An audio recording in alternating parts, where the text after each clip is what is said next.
August 24, 1814. Flames lick the sky over Washington, D.C. The president's house, yeah, that White House, crumbles to ash under British torches. But who lit the match? Not some vengeful redcoat from London. No, it was a ragtag crew from Canada. Farmers with pitchforks, indigenous warriors with tomahawks, and a handful of sailors drunk on rum. This is the War of 1812, the conflict that birthed a nation, or just a massive, bloody oopsie. Spoiler: Canada calls it victory, America a tie, Britain a distraction, and the indigenous peoples, the real losers in the fine print. Welcome to Maple Myths, where history isn't polite. It's personal. Picture this: it's 1812. Upper and Lower Canada, what we'd now call Ontario and Quebec, are sleepy British outposts. Total population, maybe 500,000 souls, half of French-speaking farmers grumbling about taxes. Across the border, America's a booming 8 million strong, fresh off their revolution high. They're eyeing Canada like that neighbor's backyard BBQ you really want to crash. Why? Blame Napoleon. Britain's navy is blockading French ships, impressing American sailors into service, basically kidnapping them for the king's fleet. Add in American hawks like Henry Clay yelling, "Onto Canada!" to grab land from indigenous tribes and expand the republic. Its manifest destiny before it had a catchy name. Enter our heroes, or comic relief, depending on your vibe. Isaac Brock, the British general who's basically Canada's Wolverine, short, scrappy, and way too eager for a fight. He teams up with Tecumseh, the Shawnee chief, building a pan-indigenous alliance against white expansion. Shawnee's no sidekick. He's the strategist who bluffs 700 warriors into looking like 5,000. And the Canadians? Militia volunteers, blacksmiths, bakers, that one guy who brought his own moosey hide boots. Laura Secord. Not yet a legend, but give her time. Meme break: if this war was a group chat, America we're invading for freedom. Britain busy with France, BRB. Canada wait, us. We're just trying to maple syrup our way through winter. But here's the setup: America declares war June 18, 1812. General William Hull crosses from Detroit, expecting a cakewalk. Brock, he smells blood and opportunity. First off, Detroit, August 1812. Hull's army, 2,000 strong, invades Upper Canada. Brock and Tecumseh counterbluff like poker pros. Tecumseh's warriors howl from the woods. Brock marches with painted sticks as cannons. Hull panics, surrenders the entire garrison. Boom, America loses its first major city before the first real shot. Canada high-fives itself. But wait, the weirdness ramps up. Battle of Queenston Heights, October 1812. Americans climb the Niagara Escarpment like bad rock climbers. Brock leads the charge, push them back, and gets shot dead mid-yell. Heroic? Sure.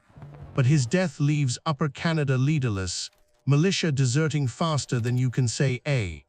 Cut to the indigenous front. Tecumseh's Confederacy fights tooth and nail. They're not just allies, they're the backbone. At Beaver Dams, June 1813, Laura Secord overhears American plans while churning butter. Yes, butter, and treks 32 kilometers through swamps to warn British forces. 500 Yanks captured by 400 Mohawk warriors and militia. Iconic. Now the dark turn. Americans burn York, Toronto in April 1813. Parliament buildings torched, libraries looted. Canadians rage. British retaliate by sailing down Chesapeake Bay, torching the Capitol, Navy Yard, and that fancy new presidential mansion. Dolly Madison saves the portrait of Washington by fleeing in a carriage. Fun fact: the White House gets whitewashed post-fire to hide the soot. and the embarrassment. Meanwhile, at sea, British frigates like the Shannon capture the USS Chesapeake in 12 minutes flat. "Don't give up the ship," yells the American captain, dying words that become a rallying cry. But on land, stalemate city. New Orleans, January 1815, Andrew Jackson whoops British redcoats, but the war's already over. Treaty signed Christmas 1814. Classic. Build the tension, casualties mount, 2,200 Canadians dead or wounded, mostly militia boys freezing in snow. Indigenous losses, devastating, with Tecumseh's death at Thames, October 1813, shattering the alliance. Britain, distracted, shipping troops back from Europe post-Napoleon. America, economy tanks from blockades. It's not glory, it's grind. Farmers vs. frontier, misunderstandings piling like unplowed snowdrifts. October 5, 1813. Moravian Town, Ontario, the Battle of the Thames. Tecumseh 44 charges American lines on horseback. Bullets rip through the air. He falls, scalped by Kentucky riflemen. No mercy. His death, not just a warrior lost, it's the fracture. Indigenous unity crumbles. Tribes scatter, land grabs accelerate. Canada loses its fiercest defender. Dawn breaks over frozen fields. Militia huddles in trenches, toes black from frostbite. One wrong volley, and it's over. No parades, just mud, moans, and the echo of "God Save the King" fading into wind. The real breaker.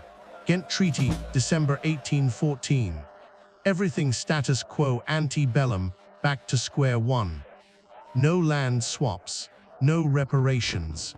America claims second independence. Canada, we held the line.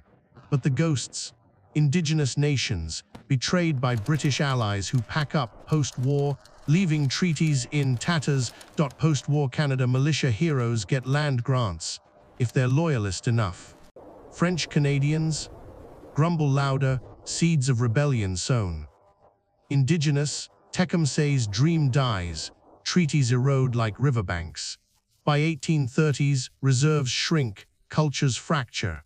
The war saved Canada, more like postponed the inevitable. America, war hawks humbled, but Jackson rides the New Orleans victory to presidency. Economy rebounds, expansion west on indigenous graves. Britain relieved, focuses on empire elsewhere. Decades later, Canada's memory, Brock's monument at Queenston, Laura Secord chocolate factories. We repelled the invaders. Textbooks glorify it as birth of identity. But dig deeper, it was luck. Napoleon's fall floods Canada with redcoats just in time.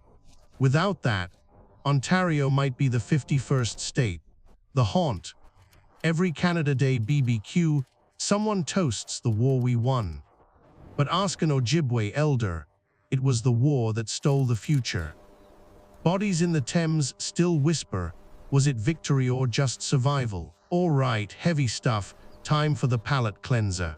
Fun fact: during the White House burn, British officers dined on Jefferson's wine cellar. Classy, and Laura Secord. Her walk inspired a cookie empire. Nothing says heroic trek like double chocolate chunks. Sponsor plug. Nah, but shout out to Tim Hortons, because nothing heals war wounds like a double-double after repelling invaders. Meme of the day: if 1812 was a Marvel movie, Brock's the Deadpool, dies early, but gets all the statues. Tecumseh, the unsung Black Panther, written out of the credits. So, War of 1812, Canada's victory. If holding your snow fort against a drunk uncle counts. Or just a misunderstanding, America flexing for respect, Britain multitasking, everyone else paying the tab. Maybe it's the ultimate maple myth: we didn't win. We endured. And in that endurance, the seeds of a nation that says sorry instead of surrender. What do you think? Triumph or tie? Drop your take in comments. Ontario or Ohio? I'll read 'em all. Hit subscribe for more dark corners of Canadian lore. Next, the Mad Trapper, Outlaw or Legend. Thanks for watching Maple Myths. History bites back. Stay mythical.